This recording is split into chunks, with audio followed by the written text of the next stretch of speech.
Naging resource person liwat sanday Ma'am Lilian Simbrano, ang grupo nila ni Mr. Noli Rosales, and even Mr. Murata Atudid-Tugid, no? Nag-attend sa sining hearing. We have Ma'am Lilian Simbrano on the line. Ma'am, hello, good morning.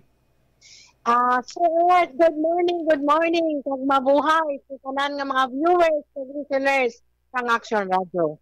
Ma'am, daw mayugid kapon ang resulta sa inyong pag-attend dira liwat sa committee hearing, and we are not expecting amutong maging outcome nga even the Senate President nagkadto nag-attend gid kag ti amo na ni ang resulta niya waay na sa vlog sa pagbiyahe no. Kag what will happen next by the way sa nanging resulta sa diskusyon nyo? Actually, sir, ibalikan ta lang no gamay. Truth will prevail, no? So nakita naton nga nang ibabawgid ang kamaturan, kag ang Ginoo, kag ang sitwasyon, kag ang opportunity nagapabid sa aton laban.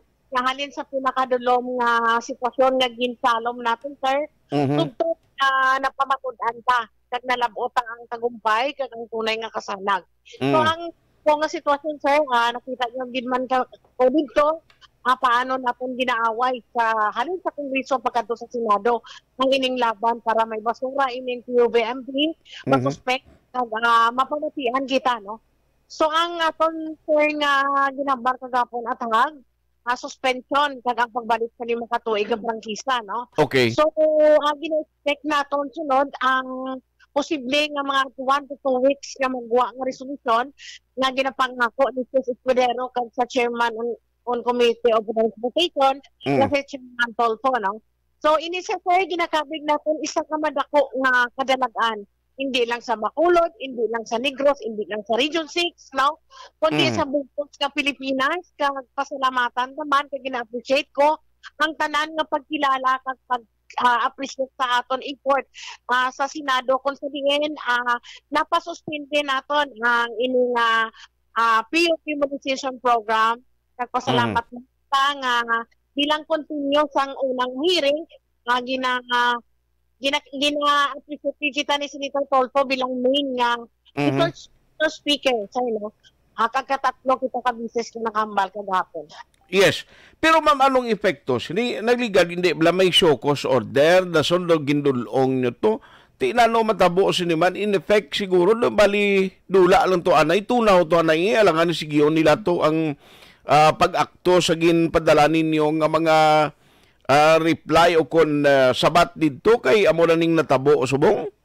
Yes, sir. Actually, gina-expect na naton nga hampang ng sa LTFRB ang mga syukos order. Kaya tungod gali, ang gusto nila tabunan may board resolution nga nakatapo, resolution 053, no?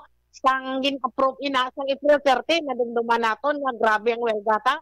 No, nagabigil pa kita dito sa NGC, nagapuyo pa kita nga action nga gani may article kung ipagwa si Miss Dorel na para sa paglaom. So inatan nagatumpak sa buong nga panahon, kag ang panahon nagapabor sa aton. Inatanan sir bunga sang grabe nga himakas naton sir kag mga protesta strike, kag ang pinitiring ko Congress hearing, isa ni siya kalaban nga nagatulod tungod sa kamabasko ka nga pag-action protesta. So nakita natin sir nga ang syukos order tungod sa sining suspension, inatanan baliwala kag para sa aton ang pagbalik sa 5 ka tuig nga prangkisa, postpone sa PUVMP. So inatanan ko wala na para sa akon nga paglantaw.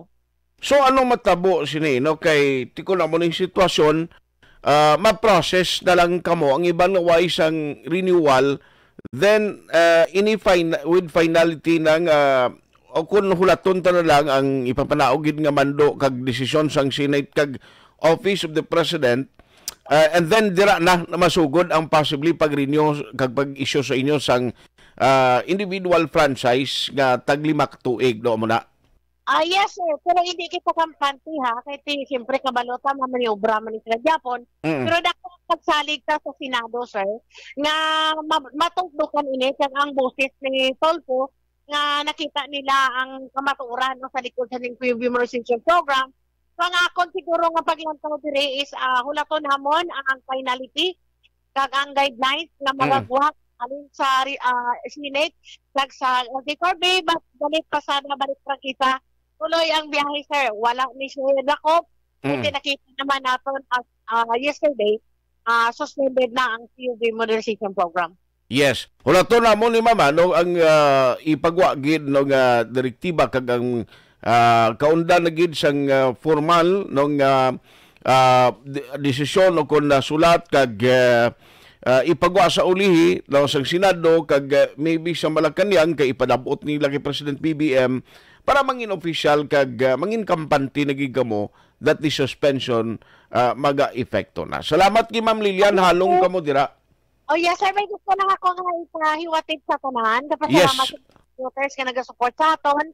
Ang koalisyon, upod sa kinit ko kong undok, na nagahimo pa sa finalities ng planning. Actually, sir, tungkol sa sila nga kadalagan, may ginaplano kita nga Thanksgiving, madako nga isa kang giganting victory Thanksgiving. May ginagsigahon kita nga libre sakay para sa mga commuters. Nag-isip ng victory celebration sini. Pero i-finalize pa namon, sir, na ini siya mahiwatig naton sa bilog na publiko ang pagbalik sa sige nga kadalagan. Salamat kid Ma'am Lilian, halong kag God bless sa imo. Salamat, sir. Mabuhay kamo tanan. Action Hotline. Now, tiyan mo na, no? Sa iban pagid nga transport organization, kabalo kitang hindi man openly ang inyo pag-support o ay mga mo nag-intra sa anuman nga organisasyon or transport group. Pero kaintindi kita. Nabatyagan naton ang inyo kabudlayan after nga ti amuning natabo no inang ginapadalian lang bla. Why kita nag-question sa wisdom kaalam sining mga nagapulong ko dira, like for example sa Department of Transportation. Ang DOTR ara man dira mga representante sa idalom sining sanga sang gobyerno.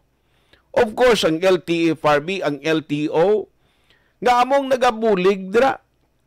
Even the Department of Agriculture, ganido may ara pag contribution because initanan nga modernization program, damo diri mo, nga mga national government agencies na nakigbahin sila. Action Hotline. Pero galing amo na ang lain. Sa isa kapag balay sa anuman nga kasuguan nga luyag ipatuman, programa, basta kulang gani sa ginatawag naton, kakulang gani sa mga konsultasyon, tiyan mo gining resulta niya kalamay hati ang gwa. Kakon may ara gani sang kapalpakan, ti sinodi, alangan finger pointing gapon di, o hindi na ni madalaya sa basulay kung sinoman ang dapat basulon diri. Dapat tandaan ni sa mga national government agencies nga ginasaligan, nga ginabutang dira, nga palihog magbalay ka mo sa mga program,